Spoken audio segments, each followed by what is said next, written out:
In this course, I'll be going over a complete guide on how you can build AI automations and AI agents either for your own business or for other clients as a complete beginner. We'll be using no-code tools like n8n and Make so that anyone with any background can begin automating workflows and building AI agents. In the first section of the course, I'll cover what exactly are AI agents and AI automations, and then I'll go over differences between using no-code tools like n8n or Make versus actually coding out AI agents yourself and the differences and results. And then finally, we'll build a whole range of different types of AI agents and AI automations that you can use either for your own business or for your clients. Now let's get started with asking the most important question, which is what are AI agents? It seems like in 2025, AI agents are the biggest buzzword, and yet no one knows what they do.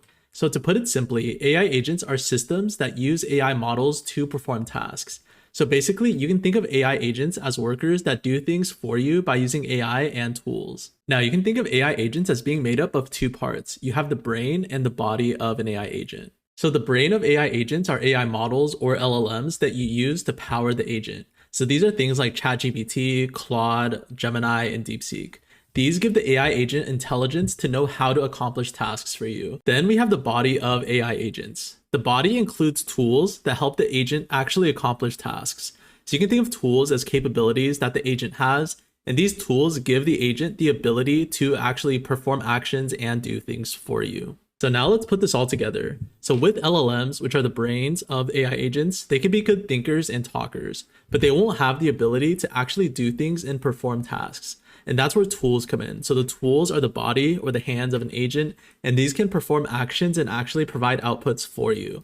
So the LLM, again, which is the brain, chooses which tools, which is the body, to use in the agent. So the LLMs control everything, but the tools are the ones that are actually performing actions for us. Now here's an example agent workflow. You can think of a simple workflow as being made up of three main parts. You have the input, which is what you input to the agent. Then you have the agent itself, which is made up of the LLM and then the tools it has.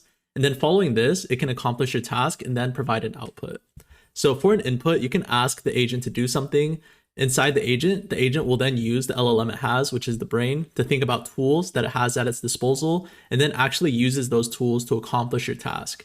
And then after they finish the task, they provide an output. So this could be a success or error message, or this could be requested data that you have. So if you ask the agent to update a row in a spreadsheet, that's the input. The agent will then use the LLM to think about the spreadsheet tools it has. It will then update the row in the spreadsheet, and then the output will say either success or error message. And then if you want data inside a specific row of a spreadsheet, so say you want to return data for Alex, you can ask the agent to do so, and then the agent will first search the spreadsheet with its LLM and tools, and then once it finds the information, the output will then return you the data that you requested. Now, to really hone this in, here's the main difference between using AI agents and LLMs.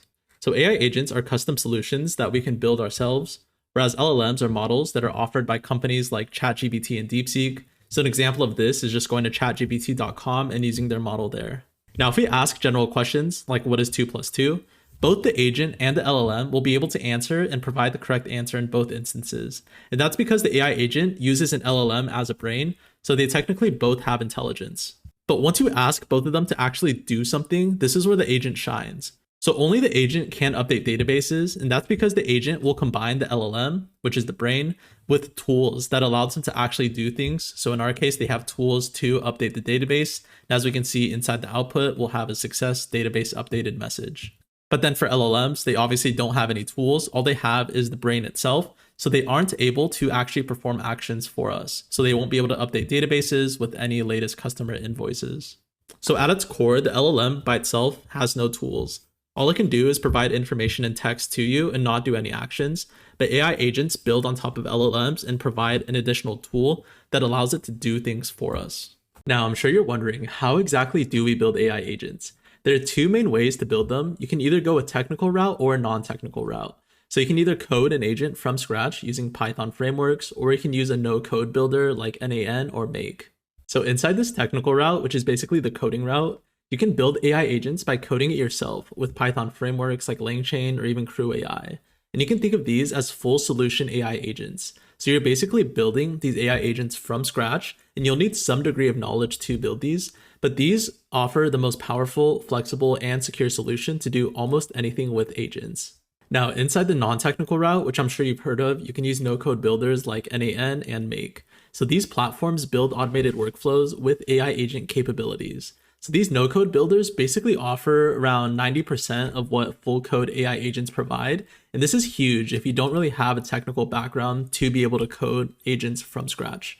And all the integrations and workflows are visual rather than code based. So this means that you can drag and drop to connect tools to your agent and build your workflows, making it very intuitive and beginner friendly. Now, why doesn't everyone just use NAN? Well, there are some limitations to no code builders. So first is enterprise integration. So it'll be extremely difficult to connect to existing workflows, databases, and APIs if you're within a larger organization. Plus, there will be a layer of security vulnerabilities within NAN. Now, the next limitation we have is flexibility. So NAN is great for solutions if the tools and business logic you're trying to use is supported, but you'll hit limits if you're trying to build a highly customized solution. But again, this is all relative depending on your own project's complexity and requirements. Now, situations exactly like these are when coding your own AI agent from scratch will be helpful, since you'll have full control over business logic, security, and integrations that can fit inside an enterprise workflow without a bunch of duct tape everywhere. So the more exact and complex customization you'll need, the less useful NAN will be. So when you start running into large companies with legacy systems, integrating NAN will be a tad bit more difficult. But the caveat here is that NAN can do most of what full solution agents can do. So this will be extremely helpful for the average person that's just looking to improve their existing workflows. Plus, NAN is powerful enough that you can also help solopreneurs and small businesses automate workflows, assuming that they don't have any complex legacy systems that are currently standing.